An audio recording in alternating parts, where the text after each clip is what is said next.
para wanita yang memang harus menggunakan cadar. Nah, semenjak pemerintahan dari si Mustafa Kemal Atatürk ini ya, ternyata orang-orang Turki ini diwajibkan untuk mempergunakan busana ala orang-orang Eropa. Halo anak-anak kamar 13 ku sayang, assalamualaikum, welcome back to my video and welcome to kamar 13.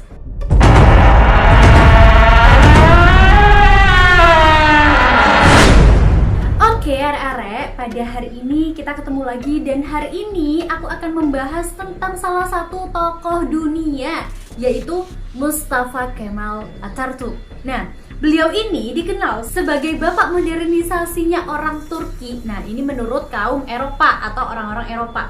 Tapi menurut orang Turki sendiri, ternyata Mustafa Kemal Atatürk ini dikenal sebagai pembunuh syiar Islam. Kenapa bisa begitu? Dan yang lebih menariknya lagi di sini adalah katanya Mustafa Kemal Atatürk ini diberi azab oleh Allah Subhanahu wa Ta'ala pada saat kematiannya. So, biar kalian gak penasaran, langsung aja kita mulai masuk ke videoku kali ini. Tapi aku ingatkan lagi ya, untuk kalian jangan lupa untuk klik dulu tombol like, comment, share ke teman-teman kalian, dan jangan lupa untuk klik tombol subscribe supaya aku semakin semangat dong untuk mengupload video-videoku berikutnya dan tentunya channel ini semakin berkembang. Oke Rek, langsung aja and check it out. Jadi Mustafa Kemal Atatürk ini sendiri adalah presiden Turki yang pertama yang sudah meruntuhkan kekhalifahan di Turki pada tahun 1924. Nah, Mustafa Kemal Atatürk ini sendiri lahir pada tahun 1880 di Salonika, Yunani. Nah, ayah dari Mustafa Kemal Atatürk ini sendiri yaitu Ali Reza Afandi. Nah, bapaknya Mustafa ini kerja sebagai penjaga di sebuah departemen bea cukai. Tapi ada juga isu yang beredar yang mengatakan bahwa sebenarnya bapak dari Mustafa sendiri itu bukanlah Ali Reza Afandi sendiri, Jadi seolah-olah si Reza Afandi ini adalah bapak angkatnya dari Mustafa Kemal sendiri. Nah, katanya kedua orang tua dari Mustafa Kemal sendiri ini adalah seorang Yahudi yang hanya menggunakan agama Islam sebagai identitas doang. Nah, keterangan ini sendiri didapatkan dari sang pembantu dari Mustafa Kemal sendiri, yaitu H.S. Armstrong, yang menyatakan bahwa kedua orang tua dari Mustafa Kemal ini adalah seorang Yahudi yang menggunakan agama Islam hanya untuk identitasnya aja. Nah, nenek moyang dari Mustafa Kemal Atatürk ini sendiri merupakan anggota Yahudi ataupun orang Yahudi yang memang pindah ke Salonika. Jadi asalnya tuh dari Spanyol, dia tinggal ke Salonika atau pindah ke Salonika hanya untuk tinggal aja dan menggunakan agama Islam hanya untuk identitasnya aja. Jadi seakan-akan diam-diam ya, nenek moyang dari Mustafa Kemal Atatürk ini tetap menganut dan juga menjalankan kebiasaan-kebiasaan dari orang Yahudi sendiri. Nah, kelompok Yahudi dari nenek moyangnya Mustafa Kemal Atatürk ini sendiri dikenal sebagai Yahudi Daunamah. Nah, Mustafa Kemal Atatürk ini setelah lulus dari perguruan militer, beliau ini menjabat di Batalion 3-nya Salonika. Nah, pada saat beliau ini menjabat ya, disinilah peran dari Mustafa Kemal Atatürk ini mulai memusuhi pemerintahan khilafah. Jadi memang kalau kita ngomongin tentang Mustafa Kemal Atatürk, beliau ini adalah seseorang yang kontroversial sekali, apalagi sampai membuat Khilafah Utsmani pada saat itu runtuh, tepatnya pada tanggal 3 Maret tahun 1924. Hingga pada saat si Mustafa Kemal Atatürk ini menjadi seorang kepala pemerintahan dari kota Turki sendiri, beliau ini merubah sistem pemerintahan kota Turki yang sebelumnya menganut syariat Islam menjadi sekularis, Selain itu, ternyata Mustafa Kemal Atatürk ini juga merubah cara berpakaian dari orang-orang Turki sendiri. Nah, sebelumnya orang-orang Turki ini memang mempergunakan pakaian Islam, terutama para wanita yang memang harus menggunakan cadar. Nah, semenjak pemerintahan dari si Mustafa Kemal Atatürk ini ya, ternyata orang-orang Turki ini diwajibkan untuk mempergunakan busana ala orang-orang Eropa. Bahkan semenjak pemerintahannya beliau ini, si Mustafa Kemal Atatürk berhasil untuk meniadakan hari raya Idul Fitri dan juga Idul Adha, yang kita tahu hari raya ini adalah hari rayanya orang Muslim.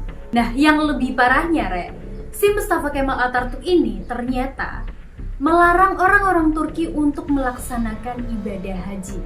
Bahkan, beliau ini juga berhasil menutup beberapa masjid yang ada di Turki. Seperti masjid besar yang ada di Turki, ini dia rubah menjadi sebuah gereja dan separuhnya lagi ini dirubah menjadi museum. Gila orang ini.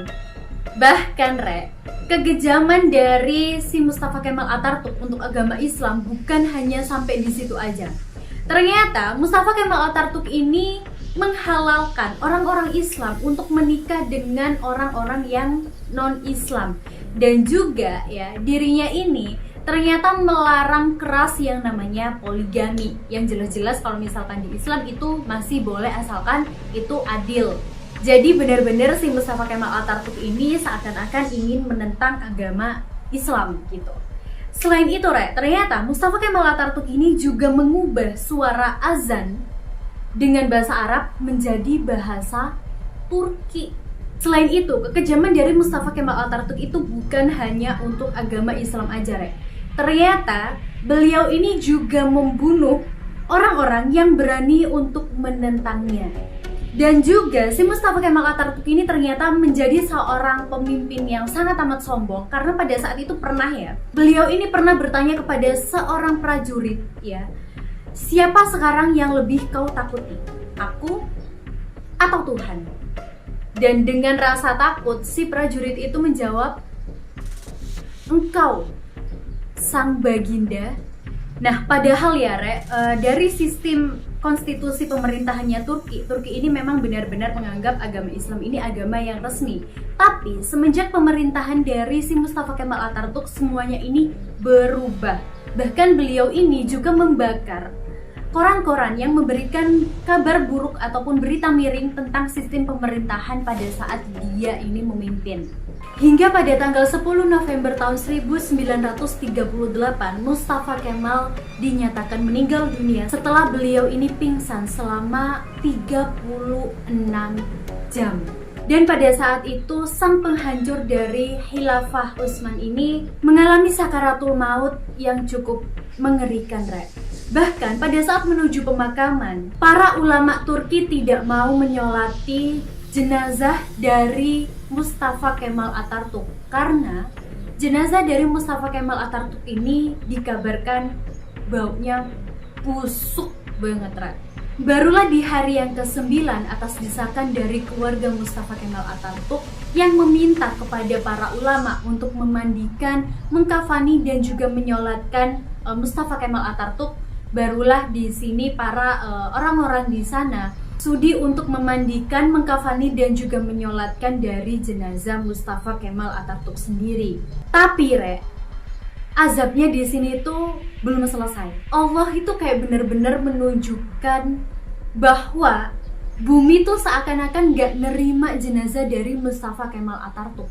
Karena pada saat si jenazah Mustafa Kemal Atatürk ini ingin dimasukkan ke liang lahat, tanahnya ini semakin mengecil dan seakan-akan benar-benar bumi tuh gak nerima jenazah dari Mustafa Kemal Atatürk sendiri. Ya wallahu alam sih, Sampai pada akhirnya jenazah dari Mustafa Kemal Atatürk ini diawetkan di sebuah museum selama 15 tahun. Nah, setelah 15 tahun berlalu ya, sang keluarga dari Mustafa Kemal Atatürk ini berniat lagi untuk untuk mengkebumikan dari jenazah Mustafa Kemal Atatürk. Lagi dan lagi Allah tuh menunjukkan kemurkaannya, bahwa bumi itu seakan-akan udah benar-benar gak mau nerima jenazah dari Mustafa Kemal Atatürk. Hingga pada saat itu akhirnya diputuskan jenazah Mustafa Kemal Atatürk ini dikubur di dalam sela-sela batu-batu marmer yang beratnya ini mencapai 42 ton.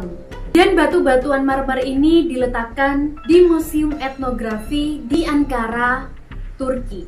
Nah ini ya kalau misalkan kalian nanti pergi ke Museum Ankara Turki ya, para pemandu wisata yang ada di sana pastinya akan menyemprotkan parfum ke tubuh kalian karena memang katanya